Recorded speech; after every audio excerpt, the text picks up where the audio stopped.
السلام علیکم ورحمۃ اللہ وبرکاتہ۔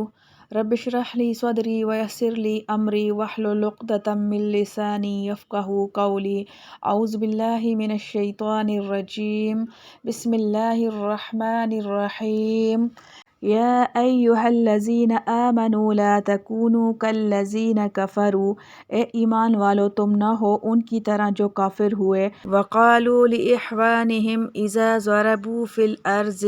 اور کہتے ہیں اپنے بھائیوں کو جب وہ سفر کو نکلیں ملک میں، او کانوا غزا لو کانوا عندنا ما ماتوا وما قتلوا، یا ہوں جہاد میں اگر رہتے ہمارے پاس تو نہ مرتے اور نہ مارے جاتے۔ لیجعل اللہ ذلک حسرۃ فی قلوبہم، تاکہ اللہ ڈالے اس گمان سے افسوس ان کے دلوں میں۔ واللہ یحیی ویمیت، اور اللہ ہی جلاتا ہے اور مارتا ہے۔ واللہ بما تعملون بصیر، اور اللہ تمہارے سب کام دیکھتا ہے۔ وَلَئِن قُتِلْتُمْ فِي سَبِيلِ اللَّهِ، اور اگر تم مارے گئے اللہ کی راہ میں، او متتم یا مر گئے، لَمَغْفِرَةٌ مِّنَ اللَّهِ، تو بخشش اللہ کی، وَرَحْمَةٌ خَيْرٌ مِّمَّا يَجْمَعُونَ، اور مہربانی اس کی بہتر ہے اس چیز سے جو وہ جمع کرتے ہیں۔ وَلَئِن مُتُّمْ أَوْ قُتِلْتُمْ، اور اگر تم مر گئے یا مارے گئے، لَإِلَى اللَّهِ تُحْشَرُونَ، تو البتہ اللہ ہی کے آگے اکٹھے ہوگے تم سب۔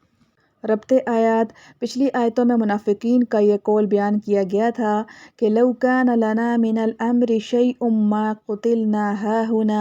یعنی اگر ہمارا کچھ اختیار ہوتا اور ہماری رائے مانی جاتی تو ہم یہاں قتل نہ ہوتے، جس کو آگے بھی نقل کیا گیا ہے۔ ایسے اقوال کے سننے سے یہ احتمال تھا کہ مخلص مسلمانوں کے دلوں میں کچھ شکوک و شبہات نہ پیدا ہو جائیں، اس لیے مذکورہ بالا آیات میں مسلمانوں کے ایسے اقوال و احوال سے پرہیز کرنے کی اور موت و حیات کو صرف تابع تقدیر ہونے کی ہدایات دی گئی ہیں۔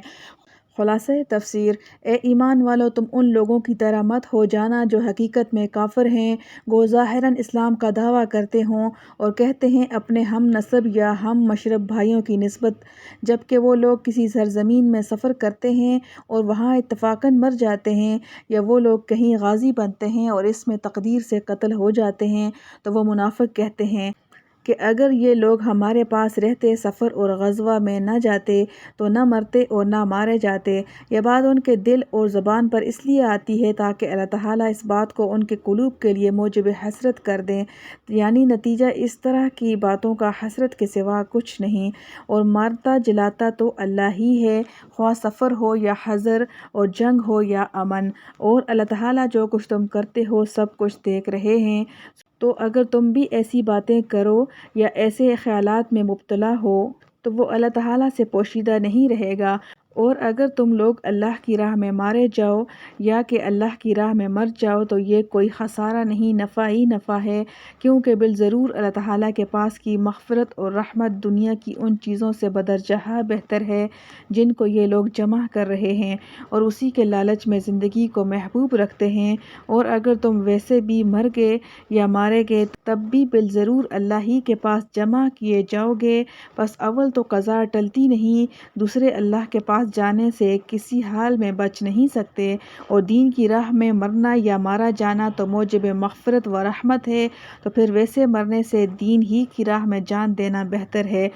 اس لیے ایسے اقوال دنیا میں موجب حسرت اور آخرت میں موجب نار جہنم ہے، ان سے پرہیز لازم ہے۔ الحمدللہ الحمدللہ حمدا کثیرا طیبا مبارکا فیہ کما یحب ربنا ویرضی۔